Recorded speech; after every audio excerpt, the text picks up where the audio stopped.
warahmatullahi wabarakatuh. Saya Elita Mardiana.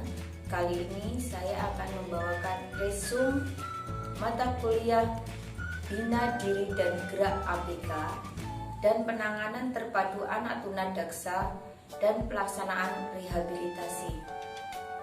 Video resume ini saya ambil dari materi Bunda Tati yang terdiri dari 3 video yang telah disampaikan sebelumnya. Video 3.1, konsep dasar rehabilitasi psikofisikal dengan subtema 1. Pengertian rehabilitasi. 2. Tujuan rehabilitasi. 3. Sasaran rehabilitasi. 4. Prinsip dasar filosofi rehabilitasi. 4. Fungsi rehabilitasi. 6. Kode etik dalam layanan rehabilitasi. Yang pertama, pengertian rehabilitasi. Rehabilitasi berasal dari 2 kata, re yang artinya kembali dan habilitasi yang artinya kemampuan.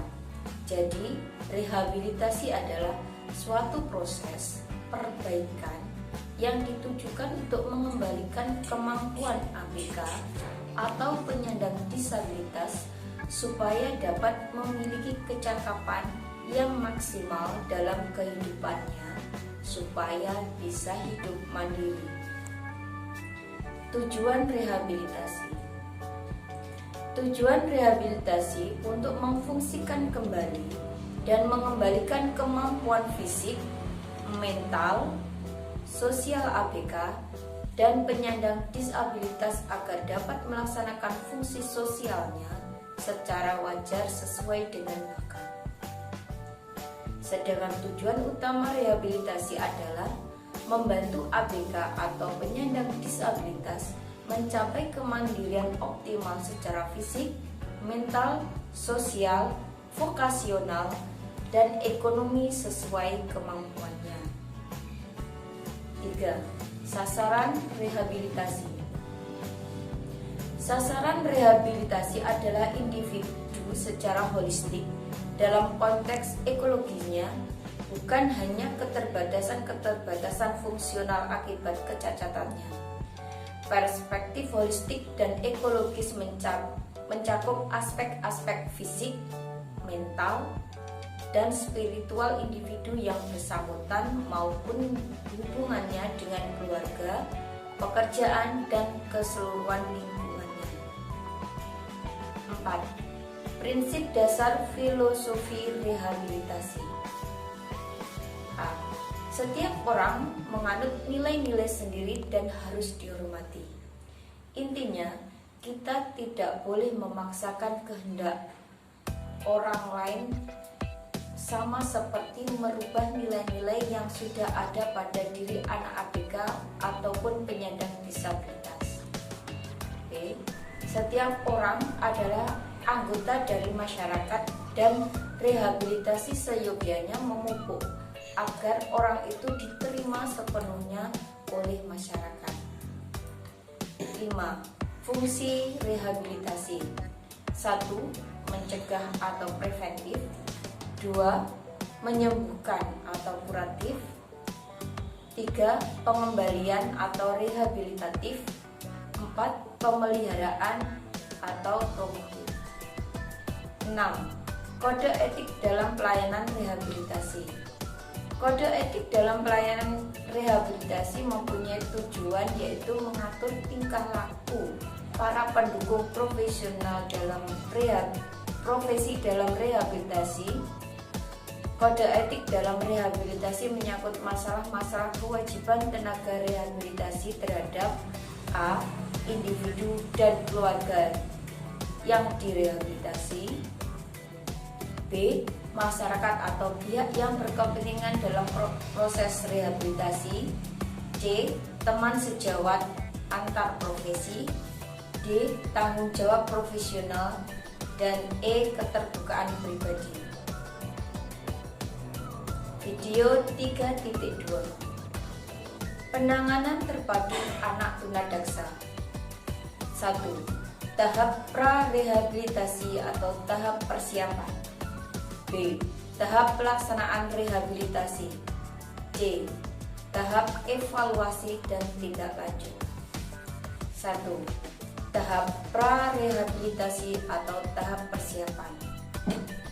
Tahap pra-rehabilitasi dilaksanakan secara umum dan secara khusus.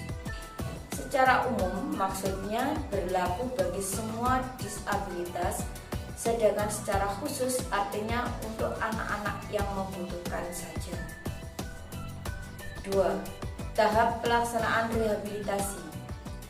Pelaksanaan rehabilitasi dilaksanakan oleh tenaga yang terdedikasi. Dalam hal ini adalah dokter dan paramedik, guru, dan orang tua. Ketiga komponen ini sangat diperlukan dan tidak dapat dipisahkan. Kegiatan ini dapat dilaksanakan baik secara medis maupun non-medis, sesuai kebutuhan atau masalah yang dihadapi ABK atau penyandang disabilitas. 3. Tahap evaluasi dan tindak lanjut. Tujuannya adalah agar siswa yang telah memperoleh layanan rehabilitasi hasilnya tetap maksimal, atau anak berkebutuhan khusus atau penyandang disabilitas yang sudah direhabilitasi mempunyai kemampuan menjaga kondisinya. 2.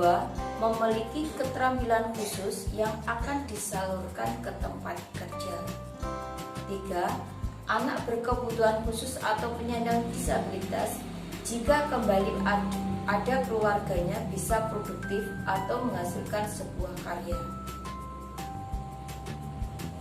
Video 3.3. Program rehabilitasi yang disesuaikan dengan masalah medis dan masalah rehabilitasi anak tunadaksa atau ADK secara keseluruhan. 1. Program terapi fisik merupakan cara yang efektif untuk terapi spondylolisthesis. Terapi ini bisa memperkuat otot pasien yang menyokong tulang belakang dan bisa mengedukasi pasien bagaimana cara menjaga agar tulang belakangnya tetap aman dan mencegah cedera lagi di masa selanjutnya. 2. Program terapi okupasi mencakup program pengobatan yang beragam dan unik untuk masing-masing pasien yang bertujuan untuk membantu pasien dalam mencapai kepuasan hidup dan memastikan bahwa mereka mendapat pandangan yang positif. Terapi okupasi membantu pasien dari semua kalangan umur, dari anak sampai lansia. 3. Program rekreasi. Menurut Nasir dan Muhib tahun 2001 halaman 276, yaitu terapi yang menggunakan kegiatan pada waktu luang yang bertujuan agar seseorang dapat melakukan kegiatan secara konstruktif dan menyenangkan serta mengembangkan kemampuan sosial. 4. Program vokasional. Program vokasional adalah suatu terapi yang memberikan keterampilan sehingga bisa berdaya guna, mandiri, dan produktif. Kegiatan terapi vokasional yang dilakukan ialah melukis pot bunga. Pekerja sosial menyiapkan alat dan bahan sesuai dengan asesmen kemampuannya. 5. Program bicara dan pendengaran. Terapi perkembangan pendengar dan bicara terintegrasi akan memberikan input tambahan yang sangat dibutuhkan oleh pusat pendengaran yang ada di otak. Hal ini sangatlah penting untuk perkembangan kemampuan bicara yang normal bagi anak dan dapat membantu keberhasilan anak dalam dunia pendidikan secara umum. Sementara untuk orang dewasa, hal ini dapat membantu mereka untuk mendengar dengan baik di berbagai situasi pendengaran yang sulit. 6. Program psikologis. Salah satu metode penanganan yang umum dilakukan untuk penanganan berbagai masalah kejiwaan seperti stres berat, depresi, dan gangguan kecemasan. Psikoterapi biasanya dilakukan perorangan, tetapi bisa juga dilakukan secara berkelompok. Psikoterapi merupakan salah satu langkah penanganan yang paling sering dilakukan oleh psikiater dan psikolog untuk menangani gangguan emosional atau masalah psikologis yang dirasakan oleh pasien. 7. Program pelayanan sosial. 8. Program pendidikan dan latihan. 9. Program orientasi dan mobilitas. B. Persiapan program rehabilitasi. 1. Pengumpulan data. 2. Penelaan dan pengungkapan masalah. 3. Penyusunan program rehabilitasi. 4. Pelaksanaan rehabilitasi. Pengumpulan data. Pengumpulan data ini didasarkan atas asesmen yang dilakukan guru atau paramedik, yang kemudian akan ditelaah dalam pengungkapan masalah. Dalam fase ini akan duduk bersama antara guru dan paramedik untuk membahas secara bersama, di mana diagnosa akan muncul pada tahap ini. Yang ketiga yaitu penyusunan program rehabilitasi yang akan dilaksanakan oleh dokter dan paramedis. Kemudian adalah pelaksanaan rehabilitasi yang akan dilaksanakan oleh paramedis dan didukung oleh guru di sekolah masing-masing. Demikianlah resume saya kali ini. Semoga bermanfaat. Wassalamualaikum warahmatullahi wabarakatuh.